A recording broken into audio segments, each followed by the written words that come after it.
جن لوگوں کے روزے حیض کی حالت میں چلے جاتے ہیں، ان روزوں کو رکھنا بعد میں رکھنا فرض ہے کیا؟ یا اس کا فدا دے سکتے ہیں؟ یہ لوگ پوچھو بولے مجھے آپ سے تو پوچھ گئے۔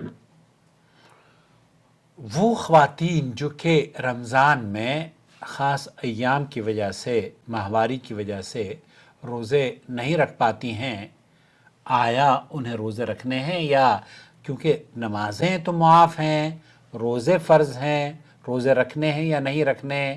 جب نمازیں بھی فرض ہیں تو روزے کیوں رکھنے ہیں؟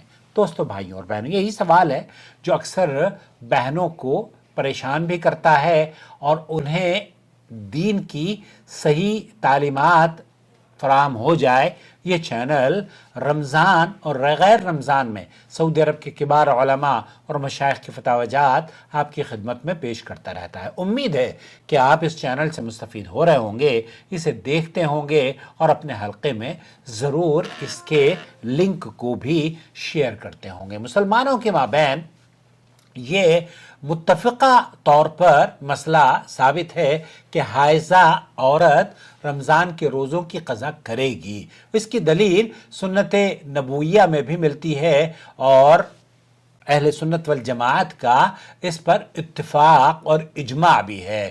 معاذہ رحمۃ اللہ علیہ بیان کرتی ہیں کہ میں نے حضرت عائشہ رضی اللہ تعالی عنہا سے پوچھا، کیا یہ مسئلہ ہے کہ حائضہ عورت روزوں کی قضا کرتی ہے لیکن نمازوں کی قضا نہیں کرتی؟ تو حضرت عائشہ رضی اللہ تعالی عنہا فرمانے لگیں، کیا تم خارجی ہو؟ میں نے کہا، میں خارجی نہیں لیکن سوال کر رہی ہوں۔ عائشہ رضی اللہ تعالی عنہا نے فرمایا، ہمیں بھی حیض آتا تو ہمیں روزوں کی قضا کا حکم دیا جاتا تھا۔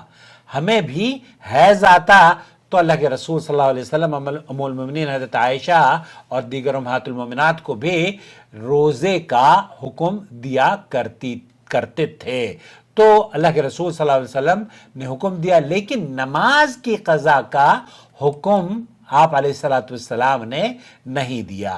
یہ متفقن علیہ حدیث ہے، حدیث نمبر 321 بخاری پر اور مسلم پہ 335، یہ مسلم کے الفاظ ہیں۔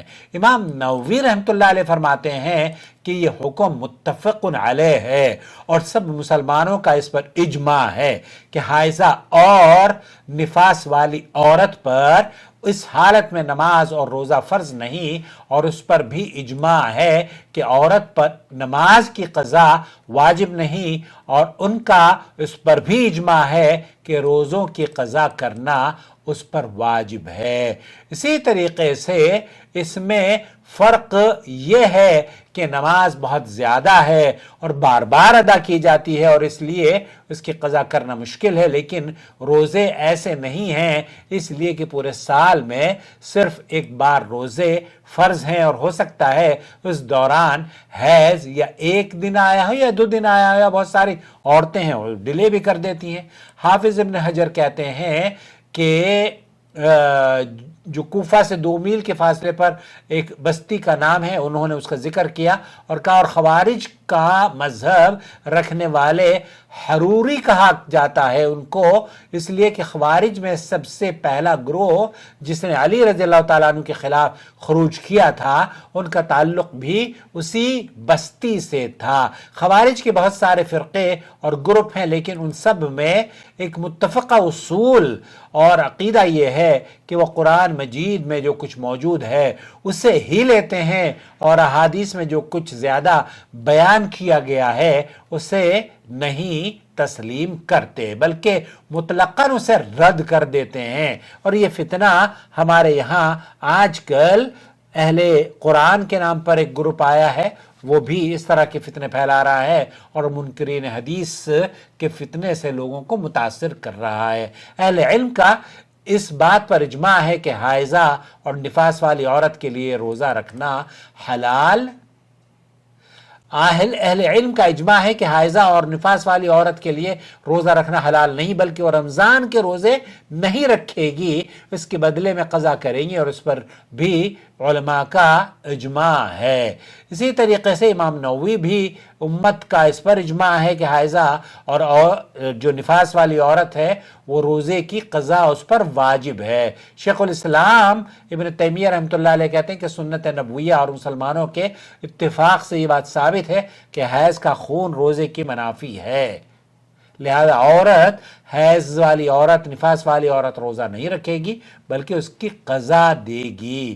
تو حائضہ عورت کے اوپر اس کی قضا واجب ہے، لہذا آپ علیہ الصلوۃ والسلام نے اور نبی کریم صلی اللہ علیہ وسلم کہ اسلاف کا طریقہ کار یہی رہا ہے۔ سعودی عرب کے علماء اور مشائخ نے جب اس بارے میں شیخ عبدالعزیز وغیرہ سے پوچھا گیا تو انہوں نے کہا کہ عورتوں کو یہ چاہیے کہ وہ اپنے خاص ایام کی، بلکہ بچیوں کو بھی تربیت کریں کہ کتنے روزے چھوٹے ہیں بیٹے آپ لکھ لیں۔